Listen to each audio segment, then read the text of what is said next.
Oh, hey there, everybody. What's going on? It's Alex. For what feels like the first time in, yeah, a long time. I'll own up to that. It's been a very long time since I've been in front of the camera to talk about Magic. And I've picked a pretty great time to come back because Ravnica Allegiance is almost here, and the pre-release is this weekend. Maybe some of you are going to be out there, playing in every last event that you possibly can. And to that, I tip my proverbial hat off to you. I'm not that crazy, probably only playing in one or two. But what we are here to do today, guys and gals, is to look at all of the cards in the set. Tonight we're doing the white and the blue cards, so check out the blue part. That'll be uploaded here shortly as well. From previous set reviews, I did things a little bit more loosey-goosey, a little bit more fluffy when I came to my ratings. For M19 in particular, I gave things on a sort of I'll play this, I won't play this scale, and that's just not very concrete for a lot of more competitive players who really want to get a better idea of things. So I'll be returning to the old 4-point scale of yesteryear. Ones will be the cards that you should probably never ever play. 2 is your generic filler, your bears, your filler commons and uncommons. 3s are going to be your more higher tier impact commons, the gold cards that you just pull out of a booster pack and say, yes, this is going to make my deck probably going to build around this to some degree. And your 4s are your absolute bombs, mythic rare planeswalkers, legendary creatures, things of that nature. And we'll also have the sideboard and build around me cards noted as well. Obviously, sideboard cards are only good from your sideboard, and the build around me cards need to have a very specific deck built around it. And typically that's more aligned with a draft strategy instead of sealed. And that's what I want to put the most focus on here tonight, is sealed specifically. And once we get down to when we come to actually start drafting this out a lot more, I might go in and make an addendum. I'm proud of that joke. To some of these rankings. So let's go ahead and jump right in with kicking things off with Angel of Grace. It is a 5 mana, 3 white creature angel, mythic rare, 5/4, flash flying. I'm already in love. When Angel of Grace enters the battlefield, until the end of your turn, damage that would reduce your life total to less than 1 reduces it to 1 instead. You can also pay 4 white and exile from your graveyard, and your life total becomes 10. Damn. So if anybody plays Ad Nauseam in Modern knows that this is actually Angel's Grace, just on a body, and also minus the split seconds. This thing is absurd. This is an absolute 4.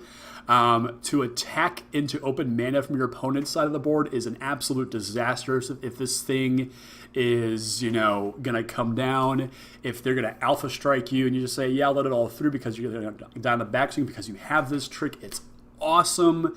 It's great for surprise blockers, and if you go late enough, you can absolutely use that ability to obviously pad your life total back up to 10 and really punish people's decks who really only have that first 20 points of damage built in mind. I still firmly hold on to the belief that there is a threshold of life gain where your average Magic player, your average sealed Magic player only builds their deck thinking about those 20 points of damage, and it's the people who can kind of go beyond that and know the longer game and know that there are scenarios where they're going to have to deal an extra 5 or 10 points of damage to really win a game, and cards like this absolutely punish those people who are not prepared. So this card is absurd. Absolutely love Angel of Grace. Any white deck I play in sealed and any draft deck I play in white will also have this card here. So solid 4. Solid 4. Next up we have Angelic Exaltation. 3 white enchantment at uncommon. Whenever a creature you control attacks alone, it gets +X until the end of the turn, where X is the number of creatures you control. It's funny seeing a Boros card in this set, but that's beside the point. This card is actually super powerful. The only sort of question mark I have for it right now is just, I don't know what your average deck for Orzhov or Azorius is going to look like, but this is still a really powerful effect.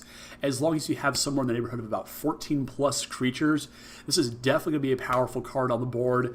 If you can get, at bare minimum, +2/+2, even +3/+3, this is going to be a really powerful thing to play with, especially with a bunch of flyers in the white guilds within Allegiance. So I like this thing a lot. I probably won't pick this early in a draft, but most likely I will make this will make my white seal decks, and maybe mid-pack for draft if I'm playing a more aggressive go wide blue-white or black-white strategy here. So let's keep going along from Angelic Exaltation into Archway Angel. 5 and a white for a 3/4 angel at uncommon that enters the battlefield and gains 2 life for each gate you control. So this is definitely one of those build around me cards. You definitely want to be gaining somewhere in the neighborhood of 4 to 6 life before it's actually paying 6 mana for a 3/4 flyer. That are better rates just on body alone. There's a lot of really cool cards that do deal with the gate super subtype, I guess you would call it, both in Guilds of Ravnica and Ravnica Allegiance here. Those have always been decks you could play, and this is a great payoff for it. So I think as long as you're in that archetype, I think you're going to be good. It's a little odd that's in white, just because a lot of the fixing will be coming from the green-based guilds. But at the same time, I think, with the ability to splash, you could probably get this into those decks as well and gain quite a bit of life and have a pretty good powerful flyer on your board as well. So solid card. I want to give this one a 2.5 and have that little subscript B right there for build around me. But definitely powerful in the right deck. All right, let's move right along. We've got Bring to Trial. This is a fun removal spell here. Hold on, Alex. Arrester's Zeal is next. Actually, a single white instant at common that gives a creature +2/+2 till the end of turn. And Addendum. This is the first card we have with Addendum on it. Addendum basically is it is the Azorius mechanic, and it basically states that if you use the card during your main phase, there is an additional effect on top of its regular text. So Arrester's Zeal is a +2/+2 at common till the end of turn to a target creature. With Addendum, if you cast during your main phase, that creature also gains flying until the end of turn. So on its face, a single white mana for a +2/+2 bonus is already playable. It's already a great combat trick. Now let's say that you just need to punch that last couple points of damage. Your opponent has 0 flyers. They're dead. This is a pretty cool card to play with. The one thing that I do like, and something that kind of surprised me even about Guilds of Ravnica draft, is that, save for the Dimir guilds, there was a lot of combat trickery going on in the blue-based guilds, and I'm really surprised to see, and I'm not really all that surprised to see this carry over here. Azorius is kind of those lawful paladins, and paladins, fight, obviously. They're not going to sit back and just, hold their ground and cast a bunch of removal spells and counter spells. So I like seeing cards like this, and I like seeing that you want to be aggressive in white, in guilds or in a Ravnica Allegiance here. So I like this card quite a bit here. This is a solid 2.5 for me, just because the trick is there, and punching through those last 2 points of damage via flying is nothing to scoff at either. Okay, now we're actually going to go along to Bring to Trial, because I don't know how the alphabet works, apparently. So for 2 and a white, you get a sorcery at common, exile target creature with power 4 or greater. Now this is going to be an interesting card, because I have 2 minds on this card. At 3 mana, you probably want to have at least 1 copy in limited. Now in sealed, though, I want all of them. Literally every last one I can possibly play, because in sealed, you've only got the packs that you have to open. And so, you want to jam every giant creature you can into your deck, and they're going to be casted at some point. Someone's going to cast a trick, that I will take advantage of this. This is a really flexible card, but you've got to be aware of kind of where the lane is for it. So general limited, I'm going to give this one a solid 2.5. In sealed, though, it astronomically increases, just because you have no idea what's coming out of your opponent's deck. In draft, you can kind of get a better read of the packs and know, well, there's only so many creatures that this is actually going to hit. But if you're playing against Gruul, if you're playing against Simic at your pre-release, jam these and jam them hard. Super powerful removal. Next up, more elephants. I love all the elephants in Guilds of Ravnica. Venerated Loxodon? Huh. Many 3-0s thanks to him. Civic Stalwart is a 3-white elephant soldier at common 3/3 when it enters battlefield. Excuse me. Creatures you control get +1/+1 until the end of turn. Again, here are more of those Boros cards showing up in a non-Boros set, but it's whatever. This one's pretty high. I'm pretty high on this one. 4 mana 3/3s is perfectly reasonable stats, but it's all the extra damage that you're getting with this. So if you've got a bunch of 2-drops and 3-drops that have even a modest amount of attack power to them, this is a very fine card, and if you have any other combat tricks that are lying around within your deck, this can be a massive swing. So the more aggressive you are, obviously the better it gets, but it's still playable in your average mid-range deck as well. But it's important to maximize the curve, obviously. So definitely you want to keep this, especially in draft. This one might want to be the top end of your aggressive white-based deck. But again, as I said, still fun in a more of a mid-range deck, but definitely that's when you want to be playing in more of a long, drawn-out blue-white control deck in Limited. So definitely keep that in mind, but it's still a solid playable. I'm going to give this one a solid 2 for me.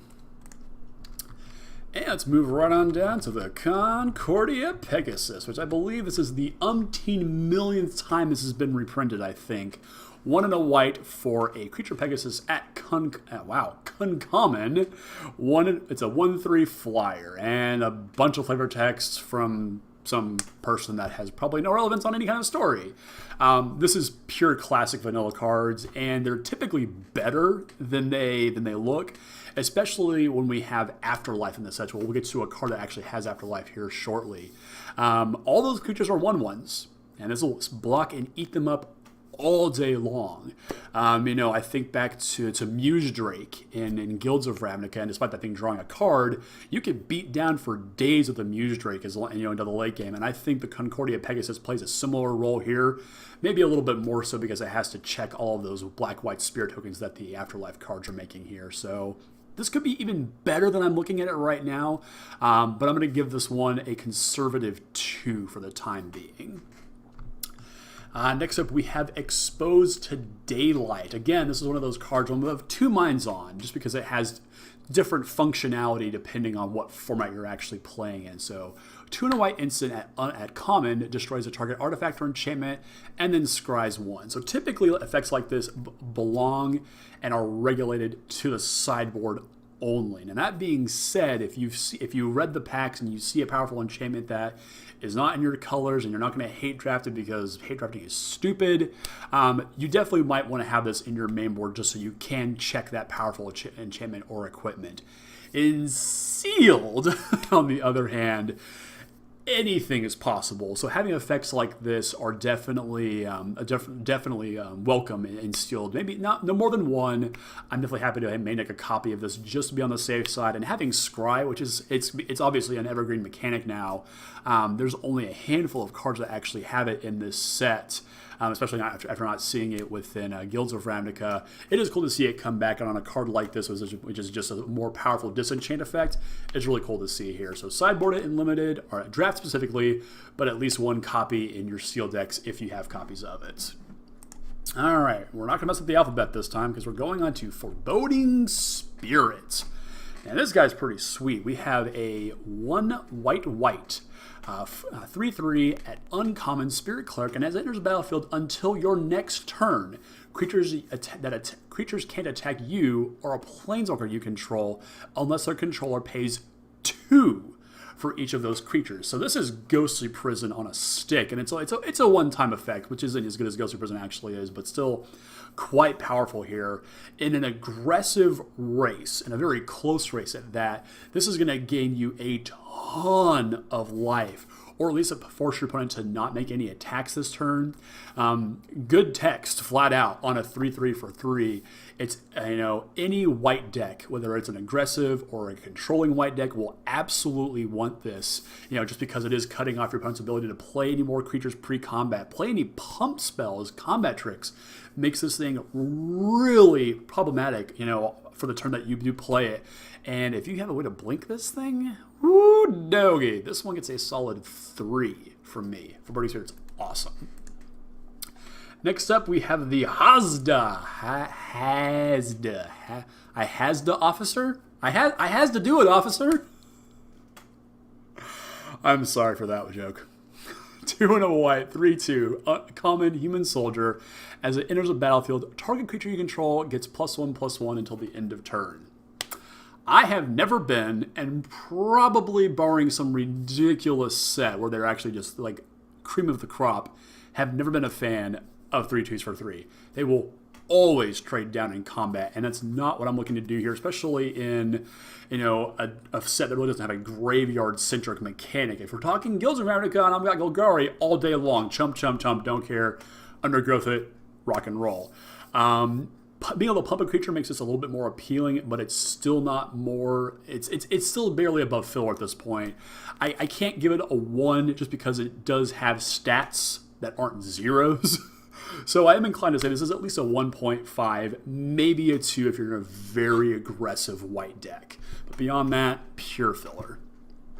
Next up, we've got the hero of Precinct 1. It's a little embarrassing that I believe it's Precinct Captain kind of outstrips a hero here. But hey, what can you do?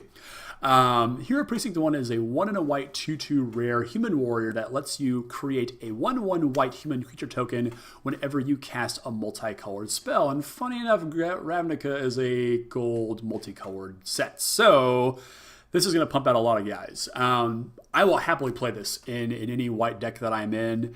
It's not that difficult to make a couple of tokens over the course of the game. And even just making the first one, you've already profited on just the initial investment of that 2 mana.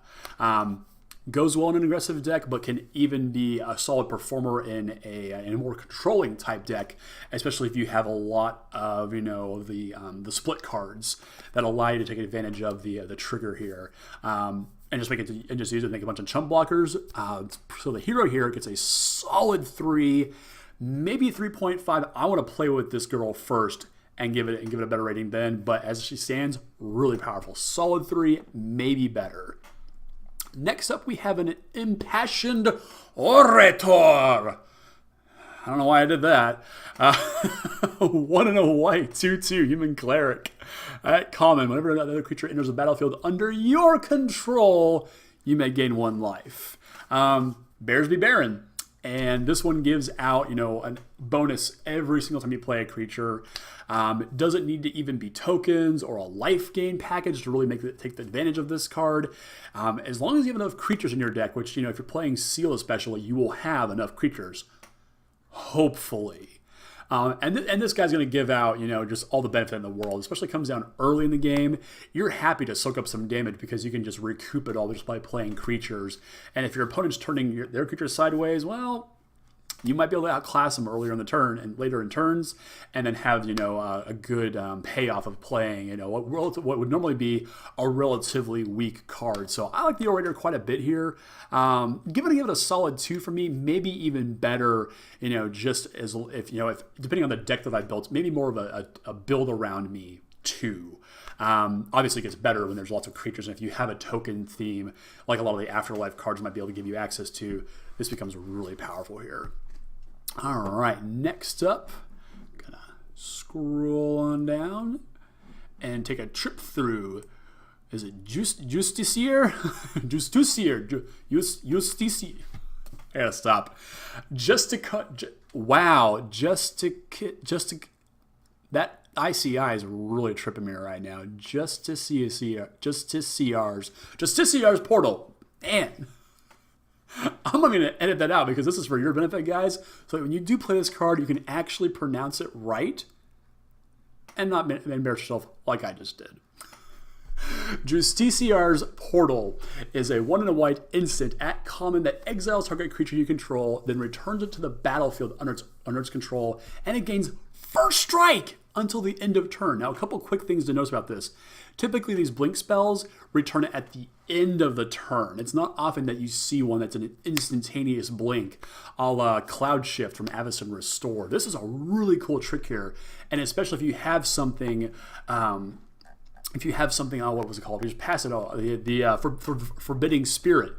to be able to blink that and constantly reuse that taxation effect here, super powerful.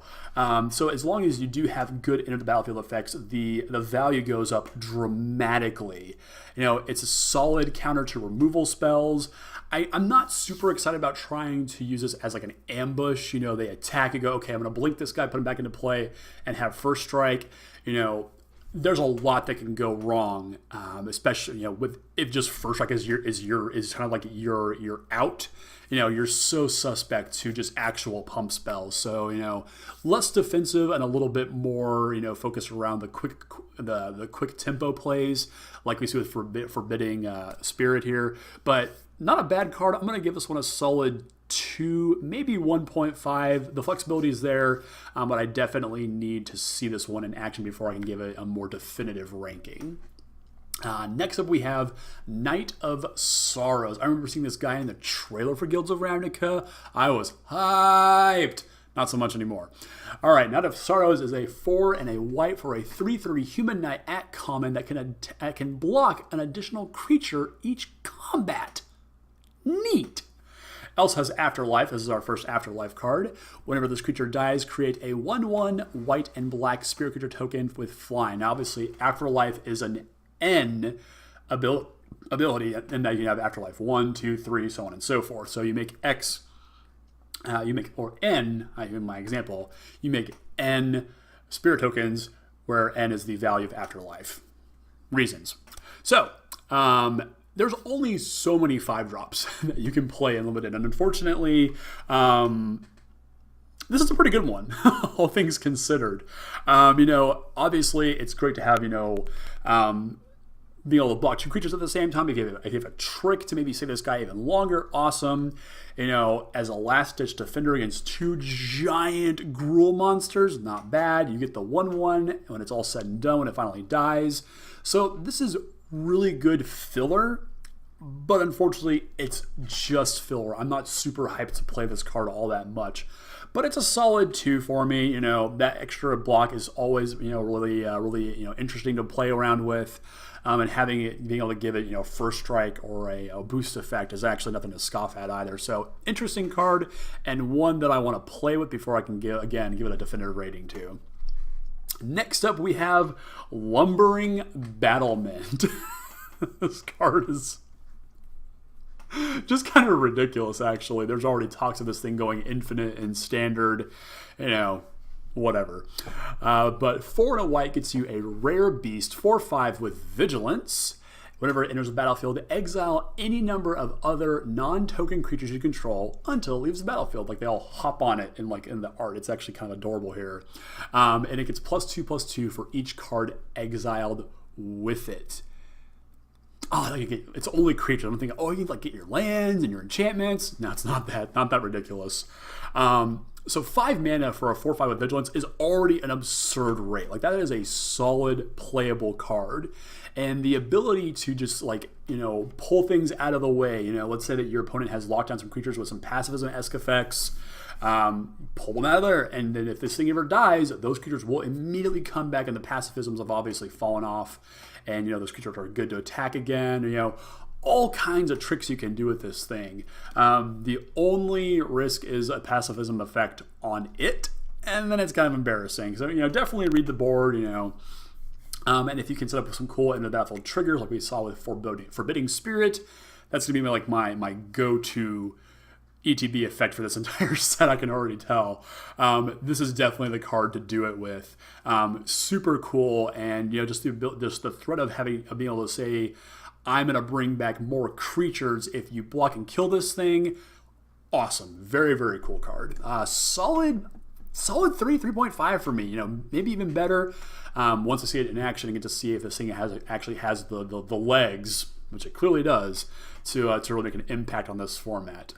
I apologize for the bad jokes. I apologize. Next up, we have Ministrant of Obligation. I just want this was like a vampire at first, but it's still cool. 2 and a white human cleric, uncommon, 2/1 with Afterlife 2. This is just nuts. This is just crazy. This card is a solid 3 for me. It's a solid body on the ground. Who cares if it trades down? It'll trade up in some cases, and you get 2 bodies left over for it. This is absolutely a playable card here. I would almost go as far as saying this might be first pickable. If you want to go that more Orzhov aggressive route, I might go that direction. But if I'm playing white this weekend at the pre-release, this is going to make every single white deck that I build absolutely powerful and really goes nicely with some of the sacrifice effects that are in this set, especially if your opponent's not really willing to kill it just because they don't want you to get the value. Sometimes you got to take value yourself. Next up, moving right along. Oh, we got a kitty. This is the Prowling Caracol. I'm pretty sure like Wizards is obligated to put a 2-mana 3/1 cat in every block now. Because didn't we have this in Amonkhet and Dominaria? Or am I going crazy? So anyway, 1 and a white for a 3/1 cat.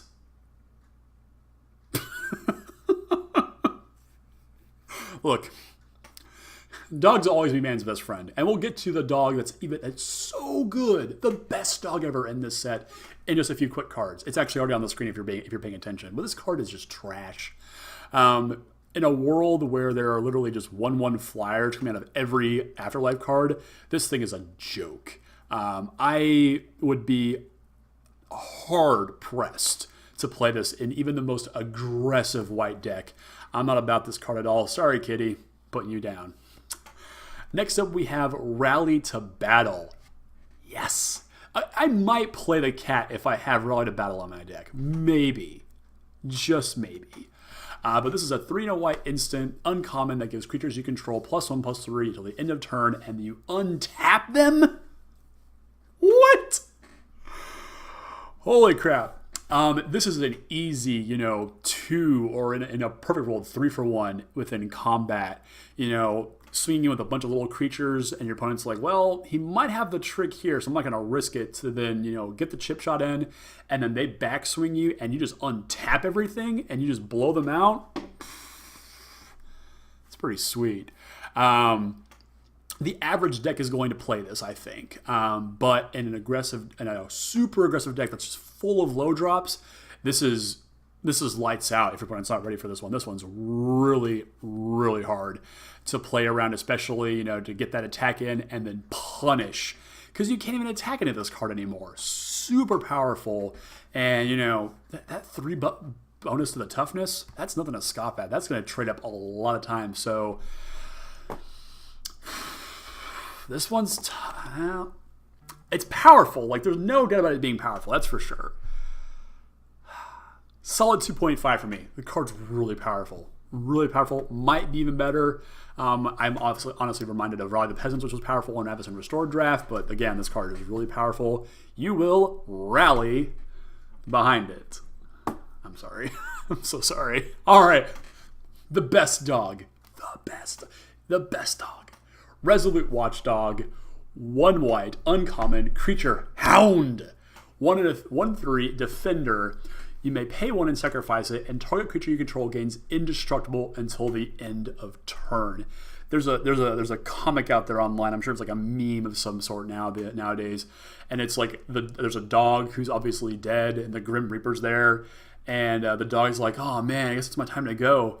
Was I at least a good boy?" And the Grim Reaper's like, "No, I heard you were the best boy," and it just crushes me.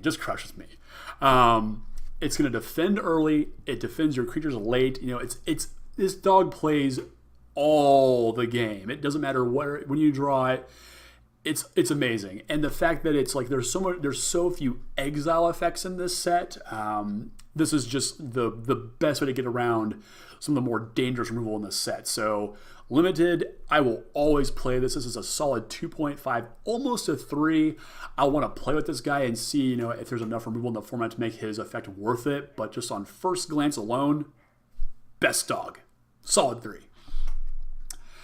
Next up, we have Sentinel's Mark. Oh, now this, I'm typically not a huge fan of permanent-based power and toughness boosts, like enchantments are, obviously.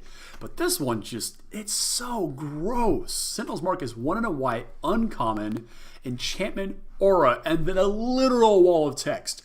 Flash, enchant creature. Enchanted creature gets +1/+2.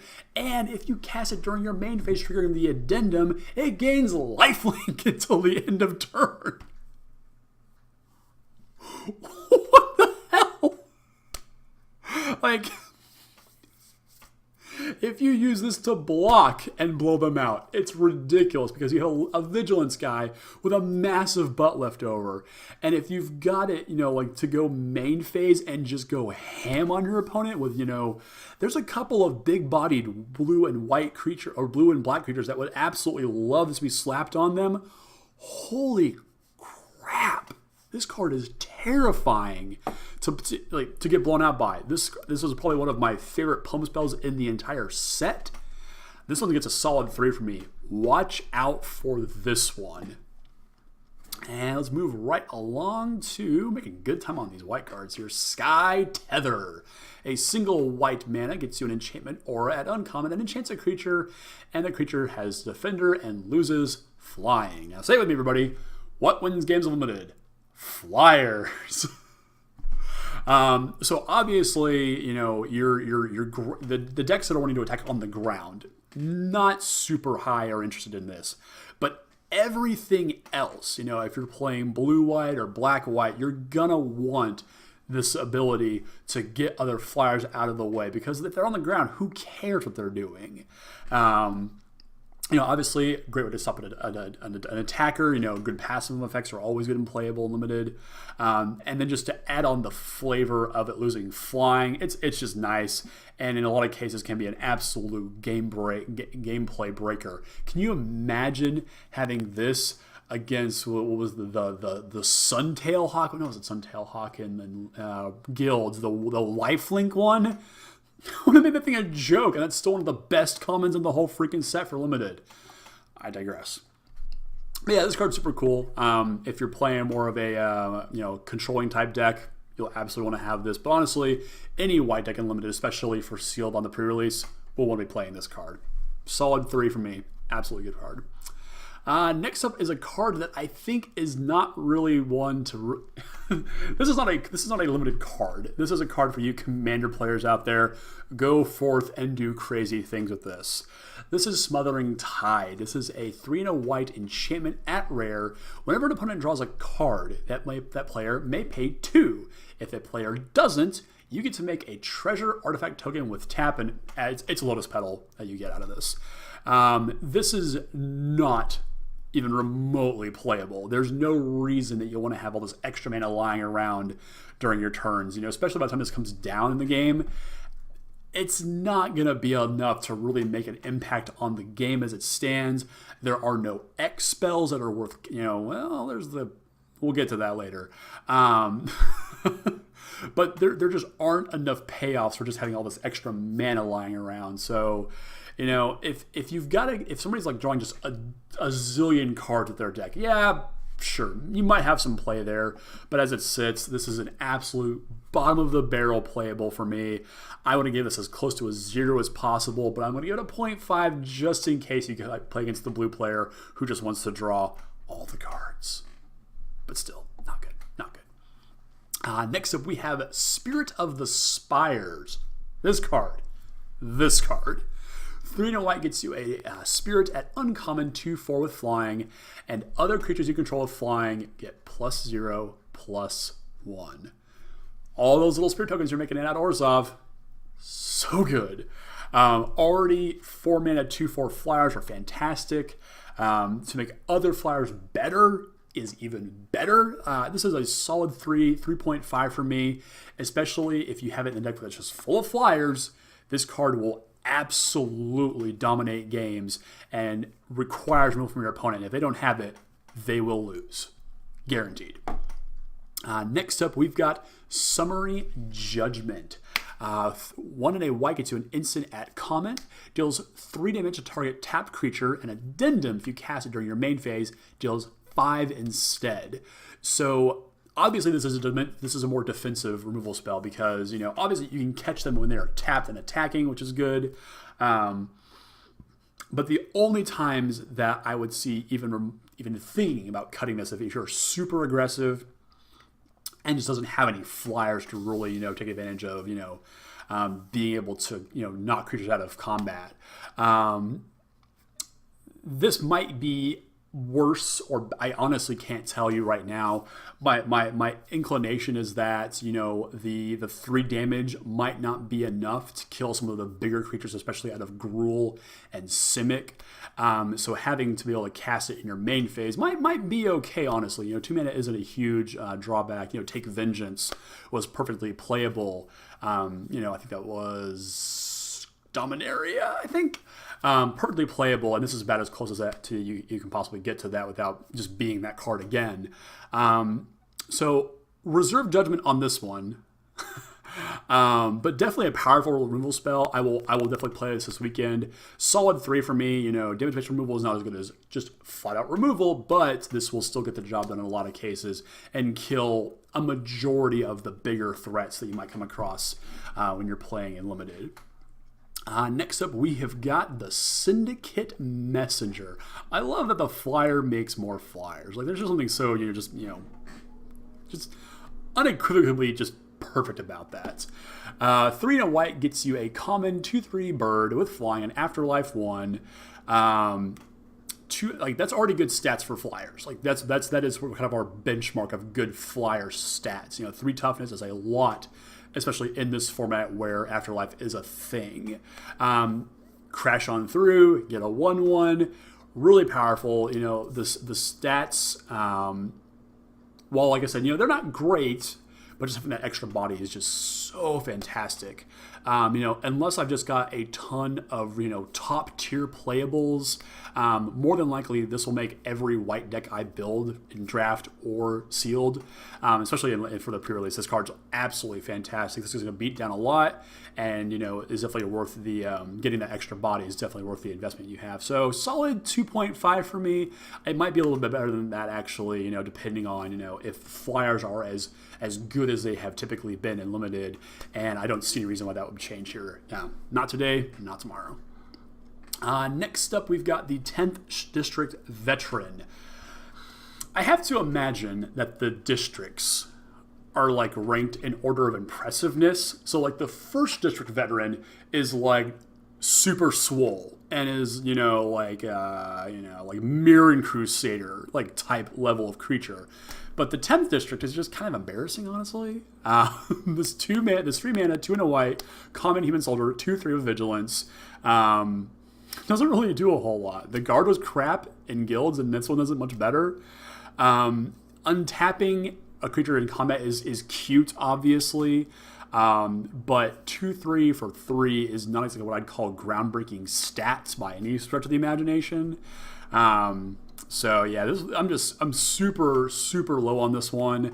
It'll make my deck, you know, if I'm scrapping for that last, like, 23rd or 24th playable. But for the most part, I'm happy to leave the veterans by themselves. Next up, we have Tithe Taker. This was one of the first cards that was revealed with Afterlife. I think it was actually the first, if I'm not mistaken. 1 and a white, human soldier at rare, 2/1. During your turn, spells your opponent's cast.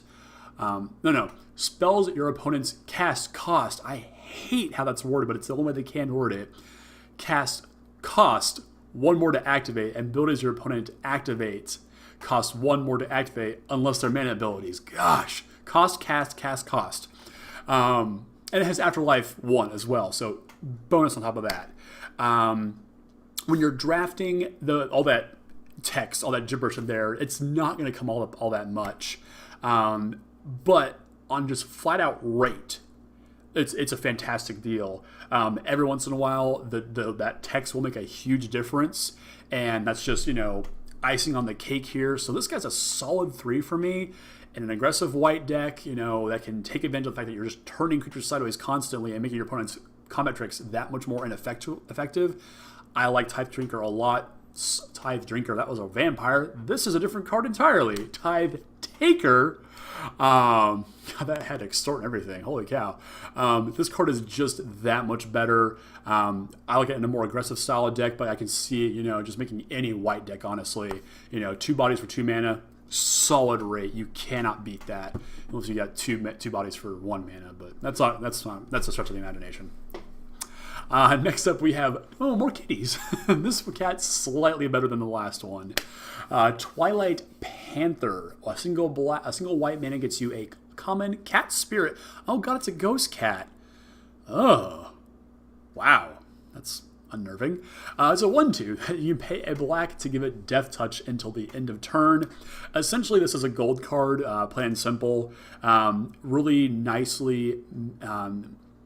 Plays really nicely against when you have to deal with Gruul and Simic, whose creatures are just outrageously large for the rates that you're paying for them, and is good defensively at that. If this thing had it couldn't have Afterlife because it's already dead.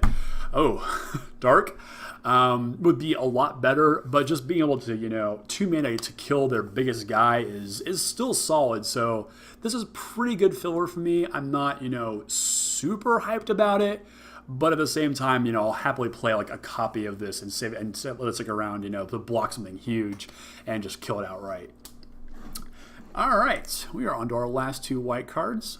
Appreciate everybody sticking around me. This has been fun. Good to stretch the old memory when it comes to how to grade Magic cards in a limited format. Next we have Unbreakable Formation. 2 and a white instant at rare. Creatures you control gain indestructible until the end of turn, and with an addendum on there, casting it in your main phase, grants a +1/+1 counter to each of your creatures, and they gain vigilance until the end of turn. While not completely unbreakable. I'm not going to apologize for that joke either. That was good. That was good, Alex. High five. This is absolutely absurd. You always want to cast this with the addendum bonus. I can't really think of a time where, unless they're wrathing, and the one wrath in the set is being fired off. At that point, sure. But just to give them just basically a free attack. There's literally no downside to casting this in your main phase.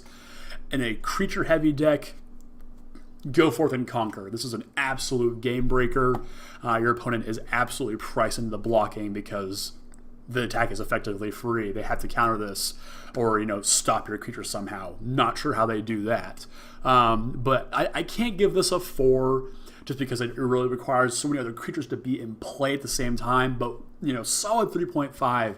And if you have the board state for it, this very well could end the game on the spot. 3.5 for me, very powerful card. Next up, we have the Watchful Giant. 3/6 common, a giant soldier. When it enters the battlefield, create a 1/1 white human creature token. I don't know why it makes the token, honestly. And I also don't know why this costs 6.